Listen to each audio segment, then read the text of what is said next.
बृहत कल्प। ये पाठ बृहत कल्प सूत्र का पाठ है। और क्या पाठ है? जे भिक्खु अहिगरणम कट्टु। अब इसमें साधु की बात आई, पर ये श्रावक के लिए भी है, सबके लिए है। जे भिक्खु अहिगरणम कट्टु, किसी साधु ने क्रोध किया, यूं कह लो क्रोध आ गया उसको किसी बात से, कोई होगी घटना जो मन के विपरीत थी, किसी बात से व्यक्ति को क्रोध आ गया। जे भिक्खु अहिगरणम कट्टु, किसी ने, किसी साधक ने, साधु ने क्रोध किया। क्रोध करने को उपरांत क्या कहा यहां? तंग अहिगरणम एवियो सवेता। उस साधु को अपनी आलोचना करनी चाहिए और उस क्रोध को शांत करना चाहिए। क्रोध को क्या करना चाहिए? शांत करना चाहिए। जब तक, अब वो शांत कैसे होगा? एक तो अपने मन में उसका पश्चाताप करे, और होगा तब जिसके साथ बात हुई है ना, उसके पास जाकर के क्षमा याचना, भाई साहब मैंने ऐसा कह दिया, ऐसी बात होगी, मैं आपसे क्षमा याचना करता हूँ। उस व्यक्ति से जाकर के क्षमा याचना करना। और जब तक ये न हो जाए, क्रोध शांत न हो जाए, नो कपई, जब तक क्रोध शांत नहीं होता, नो कपई, उसको कल्पता नहीं है, यानी इसको छूट नहीं है, कल्पता नहीं है। क्या नहीं कल्पता? गावे कुलंग भट्ठाएवा पाणाएवा, वह आहार को जाए, उसको कल्पता नहीं है। वह पानी को जाए, नो कप्पे पाणाएवा, वो पानी के लिए जाए, कल्पता नहीं हुआ। और वो अपने अन्य कार्यों के लिए जाए, उसको ये सब कल्पता नहीं है। और क्या कहा इस बारे में? ये सारी बातें, उसे घरों में जाना, आहार लाना, पानी लाना, अपने अन्य कार्यों के लिए बाहर जाना, किसी प्रकार का ये उसको कल्पता नहीं है। कब कल्पेगा, कब उसको छूट मिलेगी? कि जब वह उस अहिगण, उस क्रोध को शांत कर ले, क्षमा याचना कर ले, तब उसको छूट मिलेगी, अन्यथा नहीं मिलेगी। आप मन तो यूं कर, आप थोड़ी देर बैठ जाएं, आप भी सोचो, हम भी सोचें, भाई क्या बात कही। देखो, क्रोध शांत नहीं हो ले उस समय तक तो और काम कुछ करना, स्वाध्याय भी नहीं करना, कुछ भी नहीं करना, बैठे रहो। अपना क्रोध पहले शांत करो, उसके बाद तुम्हारे को अधिकार है आहार पानी आदि लाने का, अपनी क्रियाएं करने का। जब तक ये क्रोध है उस समय तक आपको किसी प्रकार की इन क्रियाओं का अधिकार ही नहीं। अब आप सोचो, पर्यूषण के कार्य जो मैं बता रहा था कितने महत्वपूर्ण है। पांचवा क्षमा याचना का कहा, कितना महत्वपूर्ण है यह है कि जब तक तुम ये न कर लो, शांत न हो जाओ, उस समय तक आपको कुछ करने का अधिकार नहीं। मैंने बाइबल पढ़ी, यूं तो सोचना नहीं, मैंने बहुत पढ़ लिया, तो ठीक है, किताबें आती, हिंदी में भी आती हैं, हमने भी पढ़ी। वहां कुछ पंक्ति लिखी थी, और वो पंक्ति, ये पंक्ति लिखी थी,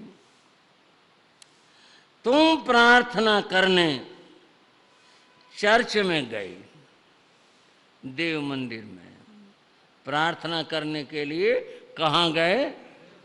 देव मंदिर में, चर्च में गई। वहां तुम्हें याद आया कि पड़ोसी से तुम्हारा मन मुटाव है।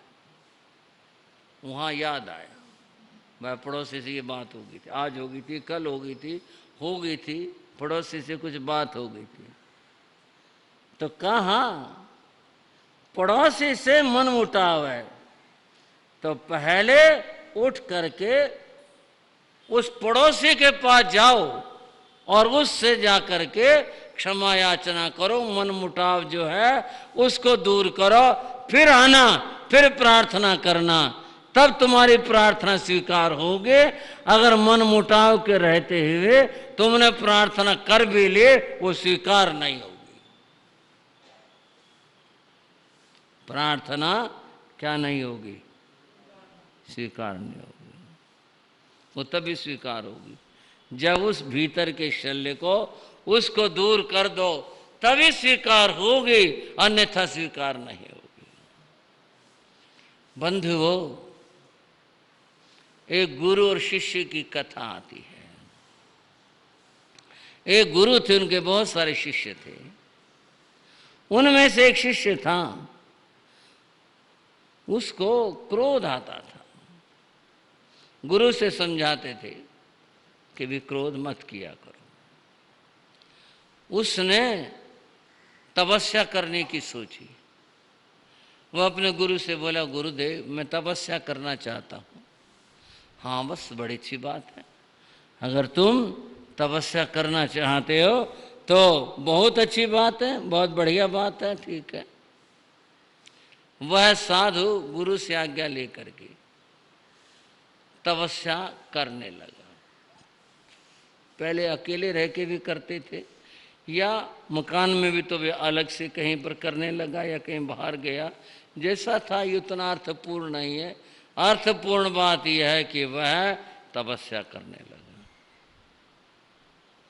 उसने 6 महीने बिताए, बहुत तपस्या करी।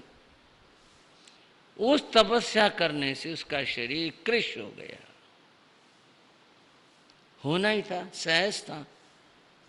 शरीर कृश हो गया, 6 महीने हो गए।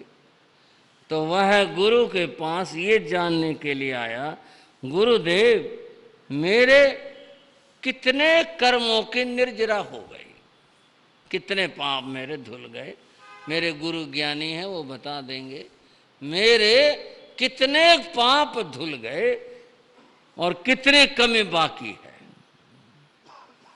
यह पूछने के लिए गुरु के पास आया, नमन किया, अपने विनय करके बोला, गुरुदेव मैं 6 महीने से तप कर रहा हूँ, बहुत अच्छा है।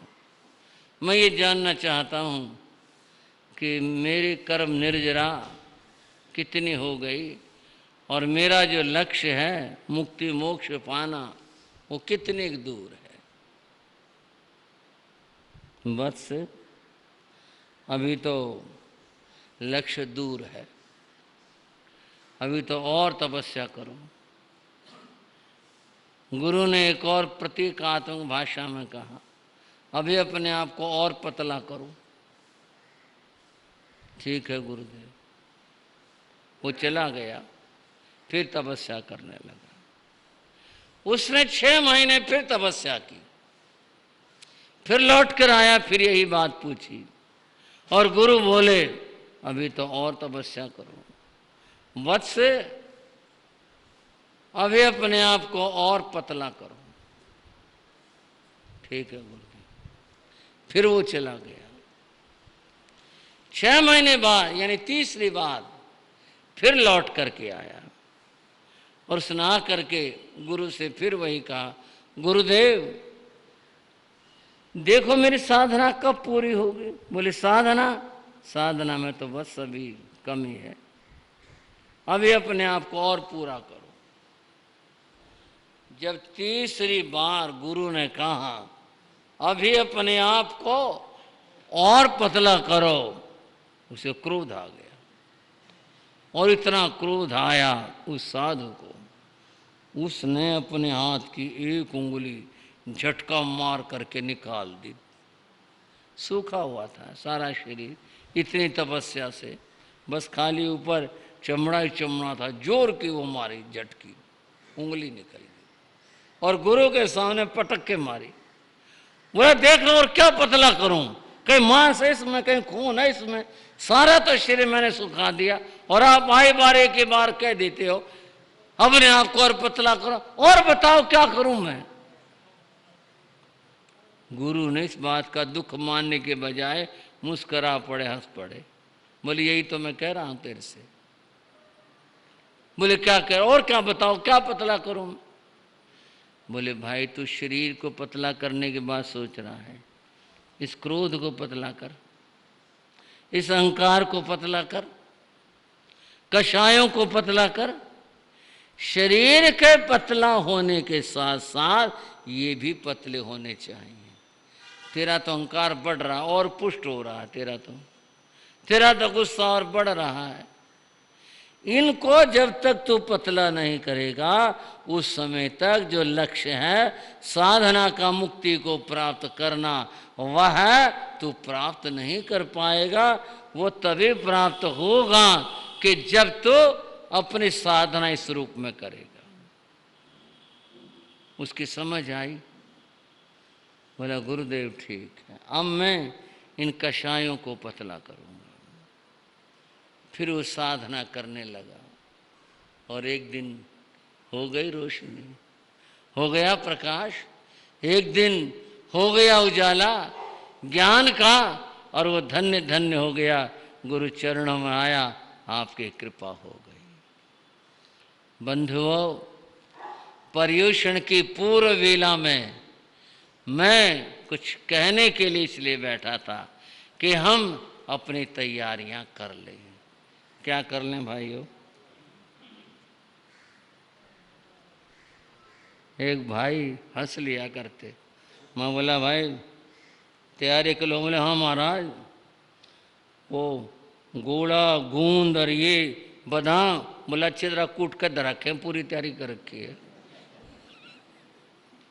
पूरी तैयारी कर रखी है। वो भी हंस लिए, मैं भी हंस लिया, आप भी हंस लिए। तैयारी से मतलब इस गोला और गोंद से मतलब नहीं है, तैयारी से मतलब है पहली बात थोड़ा समय निकालो पर्युषण के लिए। ठीक है, आप गृहस्थ हो, कारोबारी हो, दुकान, घर, कारखाना और जो भी है, जो हो सकता है आप निकाल सकते हो। आप समय निकालो और समय निकाल करके पर्युषण में साधना करो।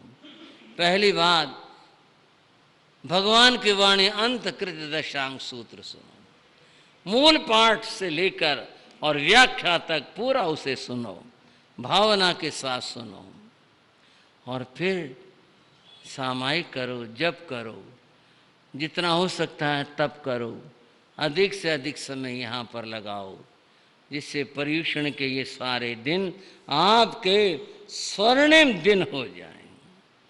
पर्युषण की पूर्व वेला में जो बातें मैं आपको बताने लग रहा हूँ, इन 8 दिनों तक हर व्यक्ति को ब्रह्मचर्य का पालन करना चाहिए। पूरी तरह से जीवन विशुद्ध, पावन और पवित्र रहे, ये एक साधना है। और इन 8 दिनों के अंदर बंधुओं,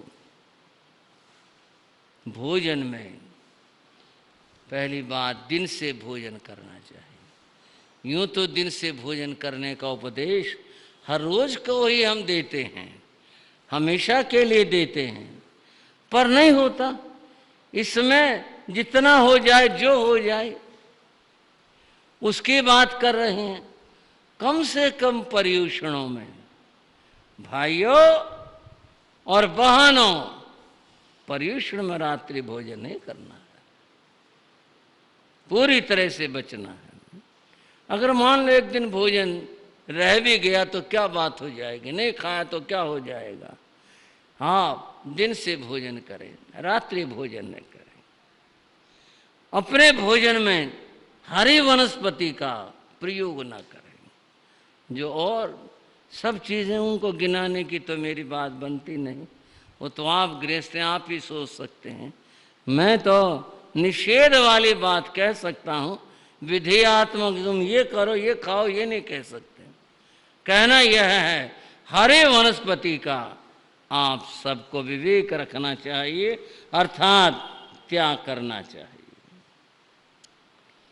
प्रतिदिन सामायिक करनी चाहिए, और सायंकाल, सुबह जिसकी स्थिति हो, सायंकाल में प्रतिक्रमण करना चाहिए। 8 दिन तक हर रोज यहाँ आपके स्थान के अंदर प्रतिक्रमण होना चाहिए। ठीक है भाई, ये श्राव को मंदी से यहाँ भरी प्रतिक्रमण का रोज भाव रखो। मैं अपनी श्राविका बहनों से भी कह रहा हूँ, प्रतिक्रमण का भाव रखो। प्रतिक्रमण जो है वह है व्यवस्था, तो श्रावकों का काम है बनाना करना, जिस तरह से भी हो वैसे। जो नीचे वाला कमरा जिसमें सोफ़ा वगैरह, उसके बाहर दरवाज़ा खुलता है, इधर का बंद करके वहाँ भी हो सकता है। और नीचे की मंजिल तो आप गृहस्थों के पास है, हमारे पास है भी नहीं है। तो प्रतिक्रमण जैसे जो व्यवस्था आपकी बने, बहनों को भी और भाइयों को, भाई तो यहाँ ऊपर कर सकते हैं आराम के साथ में। प्रतिक्रमण 8 दिनों तक अवश्य करना चाहिए। और सामायिक की बात प्रतिक्रमण के साथ भी है और उससे अलग भी है, सामायिक करनी चाहिए। तथा तपस्या, एकाशना, आयंबिल, व्रत, पौषध जो भी आप कर सकते हो वह आपको करने चाहिए। अर्थात शक्ति के अनुसार तप आराधना करो। ये इस पर्युषण की पूर्व वेला में संदेश और कुछ बातें मैंने आपके सामने प्रस्तुत की हैं। और पर्युषण की इस भूमिका मैं कहना चाहता हूँ, कल से आपका जीवन पूरा धर्म ध्यानमय रंग जाना चाहिए कि हमारे पर्युषण है। पर्युषण में हम ऐसा करते हैं, हर एक बात का ध्यान और विवेक रहना चाहिए। इस तरह से आप पर्युषण की आराधना करो, आपका जीवन आनंद और मंगल से परिपूर्ण होगा।